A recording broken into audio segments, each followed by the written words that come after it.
Hello, everyone. My name is Stanley St. Rose, and today we're going to be talking about 100 Years of Solitude, written by Gabriel García Márquez. Now, before I go into summary analysis of this work, please remember to leave a like, subscribe, and/or comment so that the channel can continue to grow. Alright, so basically within this work, we're following the Buendia family in this town, village called Macondo. It's in Colombia, and we're following five generations of the Buendia family.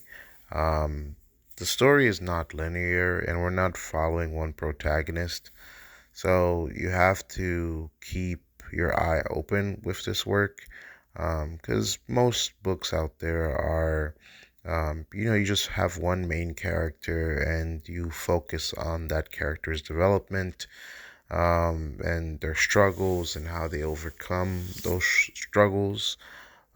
This work is not like that. 100 Years of Solitude, you get all about the Brandia family, the different generations. Now, there's a lot to this work and this family in terms of the magic, the mystery, the omens, the prophecies and predictions attached to this family. Now, there is this mysterious text, this mysterious writing that shows up within this work that pretty much predicts everything that would happen to the Brandia family, and just how the text said it would happen, that's how it happens.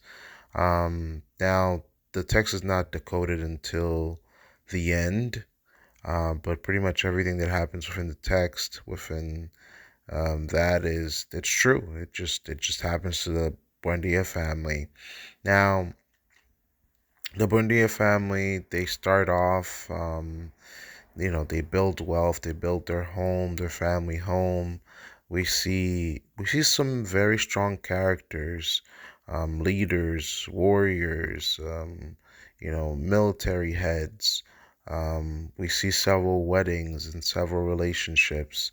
One of the biggest fears that existed within this family, they were always scared of having a baby that has a pig's tail.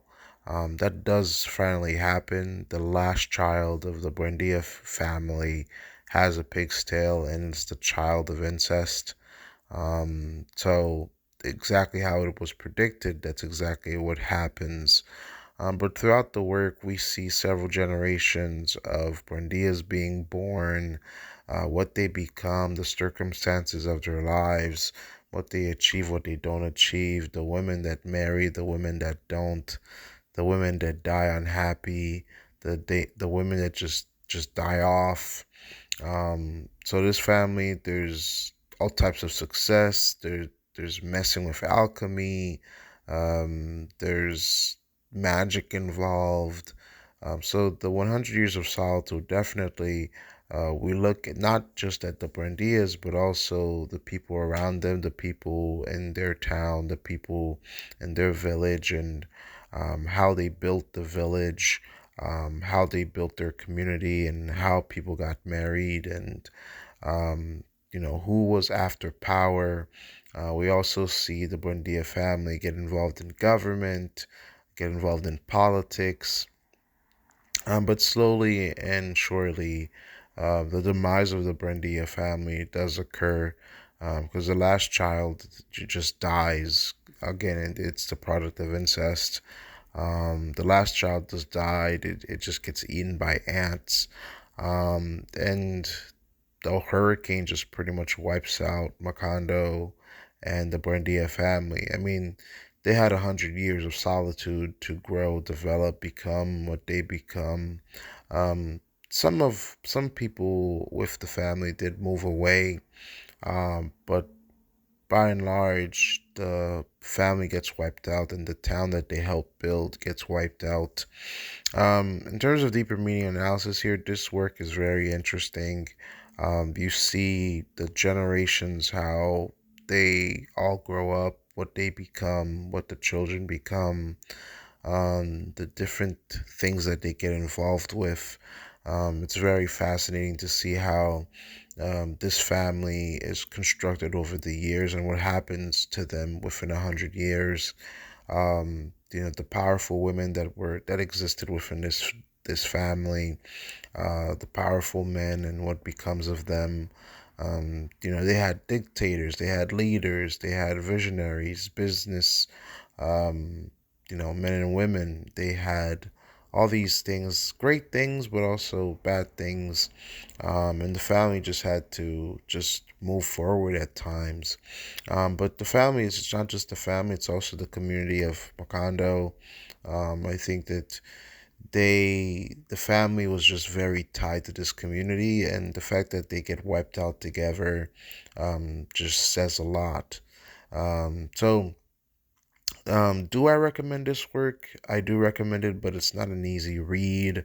Again, it's not a linear book. You're not getting one character, you're getting a whole family, 100 years worth of a whole family, different things that happen to the family, the different struggles, the different people that come along, and you have to keep track of all the people that are born within this family. So it's very complex in that sense. And you're getting a different viewpoint. Well, this is a Macondo's in Colombia, so you're definitely getting a different culture with the people here and what they believe in and how they see themselves and how they see their community and their relationship with the particular government that they were living under. Now, one thing that is definitely a thing within this work is the men and how many children they're having, because this family is just multiplying.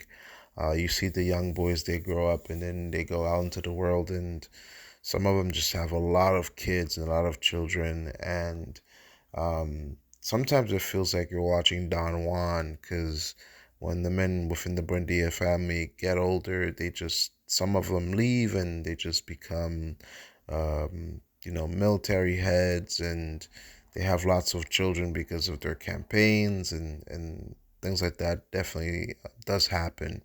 But you definitely have to pay attention while reading this work, because the detail and the family connections, they don't stop coming. So very interesting book. It gives you a different perspective on the culture of Macondo, culture of the people there, and just what is the Buendia family, and also the mystery, because the fact that everything that happened to them was predicted ahead of time says a lot about the spiritual side of the town and the people and what they were going through. Things didn't just happen by error or mistake.